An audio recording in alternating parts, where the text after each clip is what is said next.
35 minutos pasan de las 9 de la mañana, seguimos en vivo por Alerta Spoiler. Y un día como hoy, pero de 2019, asumía Alberto Fernández la presidencia del país, que llegaba a la Casa Rosada manejando su propio auto. Parece que pasaron siglos, pero pasó solamente un año. Asumía junto a Cristina Fernández como vicepresidenta y dejaba su lugar en la presidencia Mauricio Macri. Alberto Fernández ganó las elecciones con un voto mayoritario en rechazo al ajuste de Cambiemos. Había una recesión económica que ya llevaba 2 años y un programa económico con el FMI que terminó, como recordarán, en corridas cambiarias, una devaluación del salario y de las jubilaciones y prácticamente un default de la deuda. Así que había muchas ilusiones de que un nuevo gobierno pudiese recomponer algo de lo perdido con Macri. ¿Qué pasó este año? ¿Cuál es el balance? ¿Cuáles son las perspectivas? Para eso nos comunicamos para analizar todo esto con Cristian Chipi Castillo, que es dirigente nacional del PTS en el Frente de Izquierda y los Trabajadores Unidad. Bueno, Cristian, muchas gracias por la comunicación. Hola, ¿qué tal Lucía? ¿Qué tal Tom? ¿Cómo están? Buen día, Bien, buen Chipi, día. ¿cómo estás? Bueno, Cristian, ¿qué se puede decir ahora, transcurrido un año, de esas expectativas que había en el gobierno de Fernández?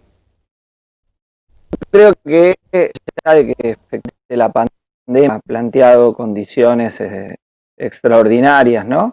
Sí. Y un salto, digamos, en la situación crítica de la economía que ya venía de la época de Macri, una afirmación que hicimos en toda la campaña electoral del Frente de Izquierda de que no se podía compatibilizar la satisfacción de las reivindicaciones populares con el pago de la deuda, es algo que ha quedado a las claras este año y que vamos a ver también su verificación en los años que vienen, porque este gobierno emprendió la reestructuración de la deuda con los acreedores, cediendo 17.000 millones de dólares de su oferta original a la que se terminó cerrando, se terminó negociando, me refiero a los buitres y los acreedores privados, y ahora está en plenas negociaciones con el Fondo Monetario Internacional, aceptando la legalidad de una deuda completamente fraudulenta. Y en el caso del FMI, de un endeudamiento que la propia carta de los senadores del Frente de Todos señaló que fue para financiar la campaña electoral de Macri, ¿no? Entonces, aunque señalan eso, marche preso. O sea, todo el pueblo trabajador durante probablemente una década o más va a hipotecar su futuro a cambio de cumplir con el FMI, al cual ya el gobierno le ha dado muchas ofrendas. El presupuesto 2021, un claro presupuesto de ajuste, el recorte que este año se hicieron a las jubilaciones de alrededor de 100.000 millones de pesos menos que se pagaron respecto de lo que hubiese correspondido con la continuidad de la fórmula de la movilidad jubilatoria, Claro. que Macri había inventado para pensando en un diseño de baja inflación, y cuando la inflación se le disparó, bueno, este año se iba a poder recuperar parte de lo perdido en años anteriores, y este gobierno lo evitó.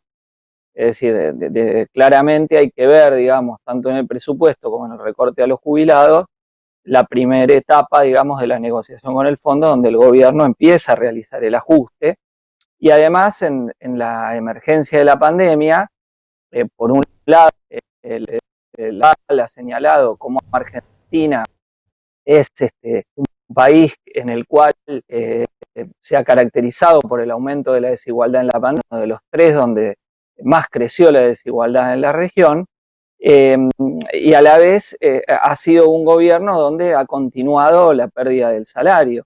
Claro, En Cristian, 5 años porque, el salario... perdóname, Sí. pero lo que plantea el gobierno es que su principal problema fue la herencia de Macri y la pandemia, ¿no? Como que ese es un poco el relato oficial. Bueno, esos son temas reales, la cuestión Exacto. es la respuesta que ha dado el gobierno, ¿no? Porque, insisto, el salario real volvió a caer y el salario promedio en Argentina perdió un 20% en 5 años, incluyendo este año. Este año fue otro año de pérdida salarial. Es decir, nadie obligaba al gobierno montos miserables muy por detrás de la inflación, la administración pública, ¿no? A los docentes, a recortar jubilaciones. Esas fueron decisiones, entre comillas, soberanas tomadas por el gobierno de Alberto y de Cristina. ¿Y hubo ganadores? Entonces, digamos, sí, obviamente hubo ganadores, si vos tomás según Oxfam, ha crecido en una forma bastante importante los recursos que tienen los más ricos en este país. Digo, hay, por ejemplo, los agroexportadores no pararon su actividad en ningún momento de la pandemia. Y a ellos los premiaron primero subieron y después le bajaron ahora en parte las retenciones para tratar de que liquiden los dólares, porque no conformes, digamos, con el hecho de haber seguido teniendo la acaparación de la renta por exportación, esos sectores vienen presionando fuerte por una devaluación, por ahora contenida en parte o limitada, pero que quieren terminar de imponer. Entonces, esos sectores ganaron muchísimo, volvieron a ganar los bancos, como siempre, y para tratar de contener la brecha cambiaria entre el dólar oficial y los dólares paralelos, Martín Guzmán tomó una serie de medidas favorables a los negocios especulativos en el mundo de las finanzas. Entonces esos sectores también han vuelto a ganar, ¿no? Claro. Y ahora al sector energético, con el plan gas que el gobierno ha lanzado con bombas y platillos, también se le garantiza ingresos por encima de lo que está el precio internacional de la producción de gas. Entonces, digo, son beneficios que se le han dado a los grandes empresarios. Bueno, aparte se le pagó la mitad de los salarios a todos, ¿no? Con el ATP, grandes, medianos, chicos. O sea que el gobierno ha puesto muchos recursos para favorecer la actividad de los empresarios. Eso no significa que la cúpula de la gran burguesía no opine que este no es directamente un gobierno de los suyos por lo heterogéneo de la coalición, por el hecho de que el Frente de Todos tienen dentro suyo la mayoría de los sindicatos, de los movimientos sociales, y que por más política ajustadora que tenga, la gran burguesía quiere un plan de guerra en toda la línea contra el movimiento, contra los sectores populares, y no le gusta que por ahí el gobierno tenga que negociar con algún sector, frenar, ver, y tener en cuenta su propia base electoral, ¿no? Cristian, bueno, que es otro de los balances, digo, de este año, es la cierta desilusión, en distinto grado, ¿no? Por supuesto, de una parte importante de los votantes, porque claro. Los reprimieron en Guernica, por ejemplo. Votó, claro, bueno, a eso iba, digo, no lo votaron para desalojar a quienes reclaman vivienda y a cambio construir un barrio privado con cancha de golf, ¿no? Que es para lo que reprimieron en Guernica. No lo votaron para que los salarios sigan perdiendo.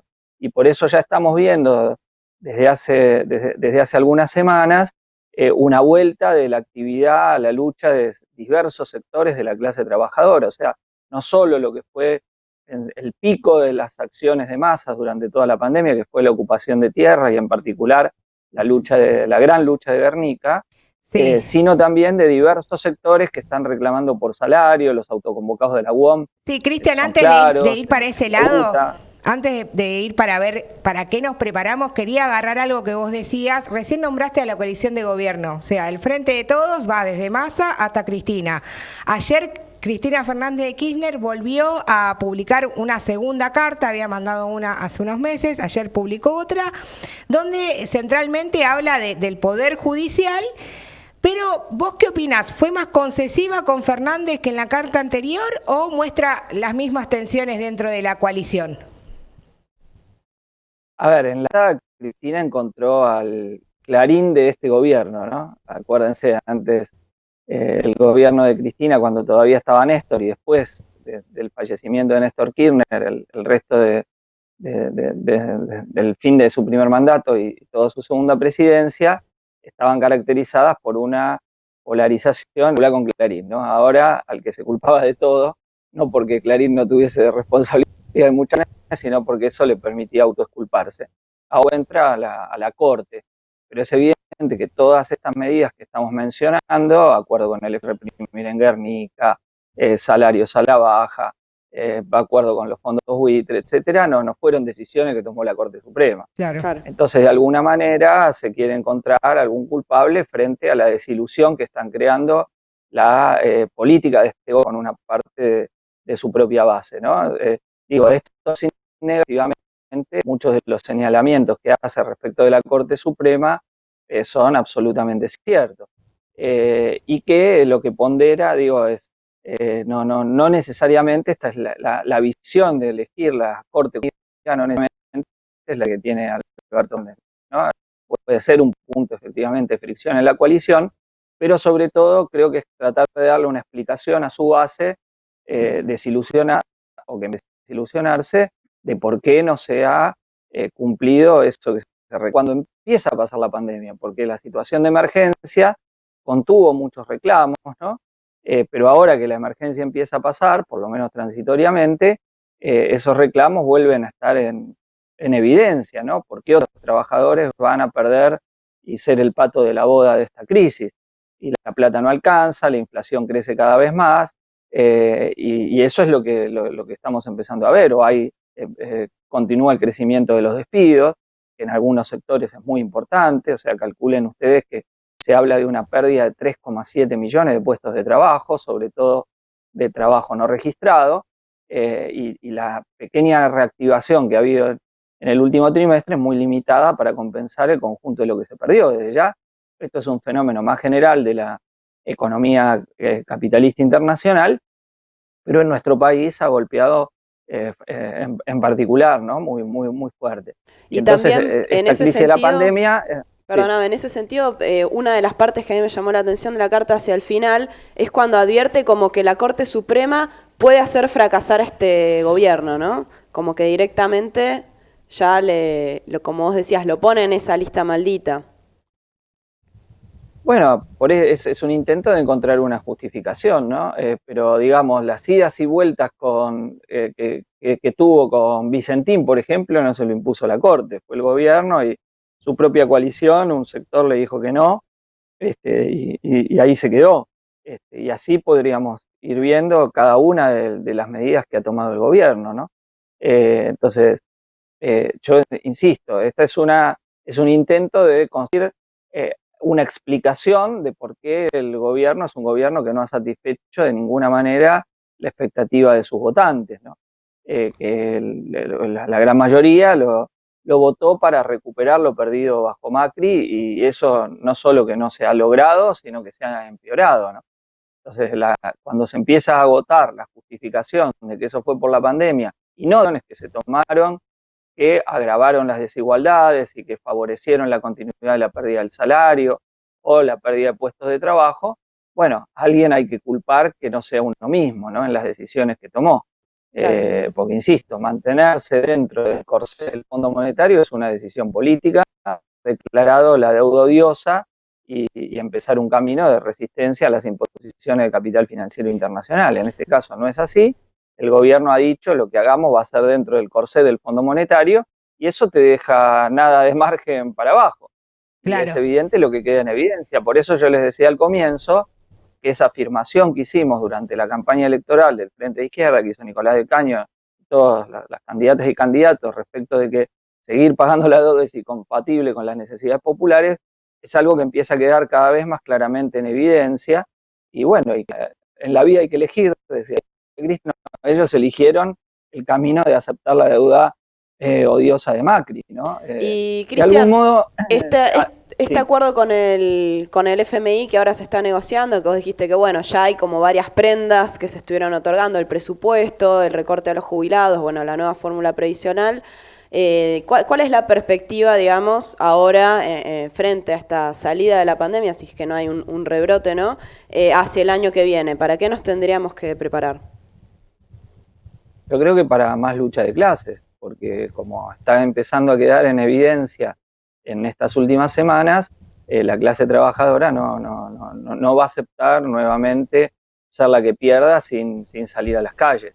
Y estamos viendo en numerosos gremios que han firmado acuerdos salariales a la baja cómo empiezan autoconvocados de las bases, hace movilizaciones, paros sorpresivos. Bueno, Salud, la UTA, dato para mí es metalúrgica, que es un gremio donde el control burocrático es mayor, donde hay connivencia con las patronales directas, que cuando uno protesta muchas veces lo despiden, lo marcan, y ahora las y los trabajadores están superando eso y saliendo y autoconvocándose en distintos lugares, ¿no? Entonces, creo que es un hecho muy, muy significativo. Y Salud muestra la brutal hipocresía de los gobiernos, que antes alababan a los médicos, al personal no médico también, los aplausos y todo, y después les han dado aumentos miserables que han producido no solo, digo, que se mantenga sin perder, no solo que no recupere, sino una pérdida muy, muy dura frente a la inflación. Ni siquiera han tenido el decoro de decir, bueno, al sector de salud es al que le damos un poco más, ¿no? Han perdido el ajuste. Y comparemos, digo, por ejemplo, en la provincia de Buenos Aires, el trato desigual entre el personal de salud y los policías. La policía bonaerense que hizo el motín, que llegó a ir armada a las puertas de la Casa de Gobierno, le han dado un aumento enormemente superior al que ha recibido el personal de salud, toda la administración pública, los docentes. Sí, ¿no? El aumento del 60% para la policía. Un 60% para la policía y ni paritarias ni vacaciones para la salud, te comentan acá en el YouTube. Es evidente en Guernica que para qué lo querían, ¿no? Al personal policial para reprimir y contener las luchas de la clase trabajadora. Entonces, bueno, recordamos que estamos hablando ¿cuál fue el sentido? Ahí justo estábamos perdiendo, Chipi, estamos hablando con Cristian Castillo, referente, dirigente del PTS en el Frente Izquierda, sobre el año de gobierno del Frente de Todos. Una última reflexión final que nos quieras dejar. No, yo creo que hay que tener en cuenta que esta línea del gobierno, a medida que avance con el FMI, llegó para quedarse, ¿no? Que de ninguna manera es solo la pandemia, sino es una orientación de haber aceptado el pago de la deuda que lo lleva a descargar la crisis sobre la clase trabajadora y los sectores populares, y que eso solo se puede revertir con la acción del pueblo trabajador en las calles, ¿no? En ese sentido hay que exigir a los sindicatos romper la tregua y pasar a la acción con un plan de lucha para la defensa del interés popular, y que va a tener otra piedra de toque en el tema de la votación de la nueva movilidad jubilatoria, que es un nuevo que se separa de la inflación y no se pone ningún piso a lo que pueden ser los aumentos. Es decir, que si por la fórmula da menos que la inflación, te dan menos que la inflación. No es que dice que el mínimo tiene que ser la inflación, ¿no? En ningún momento. Entonces, si no fuese de ajuste, pondrían esa cláusula y tratarían de demostrar algo, que bueno, que no se va a recuperar mucho, pero que no se va a seguir perdiendo. Y no es así. Es así. En un año ellos dicen que en realidad el año va a volver a ser caída frente a una inflación que se proyecta 50%. Se proyecta muy alta.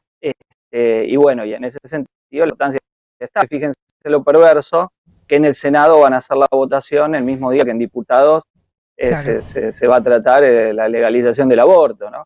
Bueno, el día que se trate en diputados, muy probablemente sea el 20. Bueno, ahí estaremos, o por esa fecha más o menos, estaremos movilizándonos desde el PTS, Frente de Izquierda y otras organizaciones en contra, digo, de este nuevo acto del ataque, ¿no? Y que bueno, hay que prepararse para, acá el pueblo trabajador no va a recibir nada desde arriba, lo que conquiste va a ser con la lucha, y esa es la perspectiva que hay que tomar en cuenta. Bueno, muchísimas gracias, Chipi, por la comunicación. Te mandamos un abrazo desde el piso. Bueno, 9:53 de la mañana, seguimos en Alerta Spoiler.